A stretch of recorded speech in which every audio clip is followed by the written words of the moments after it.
우리가 지난 시간에 새 골격을 통해서 역사 체험 예언이 있다는 것을 우리가 보았습니다. 역사 부분은 구약의 17권, 신약의 5권으로 끝난다고 했죠. 오늘 그 내용을 우리 간략하게 한번 살펴보겠습니다. 창세기인데요. 하나님께서 천지를 창조하시고 인간을 만드셨습니다.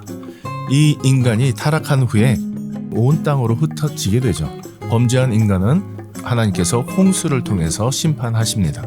그리고 하나님의 구원의 은혜를 통해서 남았던 노아의 자손들은 바벨탑을 쌓고 바벨탑을 통해서 하나님께서 이들을 흩으십니다. 온 땅으로 흩어지죠.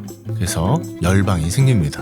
하나님의 구원의 계획은 한 사람을 통해서 이루어지죠. 아브라함, 이삭, 야곱, 그리고 히브리 민족이 시작을 합니다.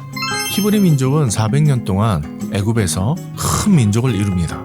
하나님께서 이 민족을 모세를 통해서 끄집어내시죠. 그리고 시내산에 도착을 하고 그곳에서 하나님께서 언약을 맺고 새 백성을 만드십니다. 가나안 땅에 들어가기 위해서 40년간의 광야 여정을 거치는데요. 이것은 훈련의 과정이었고 이들을 변화시키는 과정이었습니다. 그리고 여호수아를 통해서 요단강을 건너 가나안 땅에 들어가고 12지파가 땅을 나눠서 정착하고 살아가게 됩니다. 왕은 없었습니다. 그러나 하나님께서 간헐적으로 사사를 통해서 이스라엘 백성을 다스리셨습니다. 구원하시기도 하셨고요. 그러나 계속해서 범죄하고 실수하는 이들이 하나님께 왕을 요구합니다. 그러면서 왕정이 시작됩니다. 사무엘을 통해서 사사기의 역사가 마감을 하게 됩니다. 통일 왕정이 시작되는데요. 사울, 다윗, 솔로몬 이렇게 3명의 왕이 이스라엘 백성을 다스립니다. 솔로몬 이후에는 나라가 분열되어서 북이스라엘, 남유다로 나누어집니다. 북이스라엘은 아수르에 의해서 결국 멸망당하고 온 땅으로 뿔뿔이 흩어집니다. 남유다는 후에 바벨론에 의해서 멸망하고 이들을 바벨론으로 포로로 끌려가게 하십니다. 자, 70년의 생활을 마치고 에스라, 느헤미야에 의해서 이들은 다시 이스라엘 땅 예루살렘으로 돌아옵니다. 그리고 여왕이 된 바사의 여왕이 된 에스더를 통해서 하나님께서 이스라엘 백성을 구원해내는 사건이 오늘 구약 성경의 끝입니다. 이렇게 17권을 우리가 알게 되면 하나님의 말씀들을 간략하게 정리할 수 있습니다.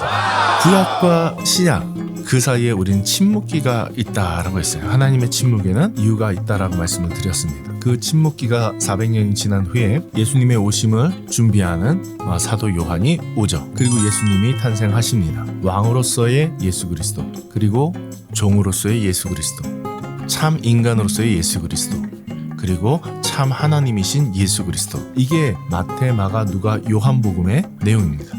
사도행전은 예수님이 부활하시고 하늘로 올라가셔서 하나님 우편에 앉아 계시고 이 땅에는 성령을 보내주셔서 성령에 감동한 사도들이 복음을 증거하기 시작합니다. 대부분의 사도들은 유대인들을 향해서 복음을 증거했습니다. 그러나 이방인들을 위해서 하나님이 바울을 선택하시고 이 바울은 온 땅에 복음을 증거합니다. 여기까지 사도행전의 이야기죠. 사도 바울은 적어도 13권의 편지를 쓰고 로마에서 죽습니다.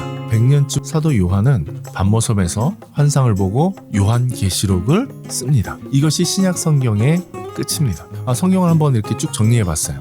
어떠세요? 성경의 스토리는 생각보다 쉽습니다. 우리가 역사서라는 부분은 창세기부터 에스더까지, 그리고 마태, 마가, 누가, 요한, 사도행전, 역사서 어떤 건지만 알기만 하면 성경의 스토리가 한 번에 싹 풀립니다. 자, 이제부터는 여러분도 역사서의 내용을 알게 되고 유학하게 되실 것입니다. 저와 함께 그 장소로 함께 떠나보시겠습니다. 샬롬.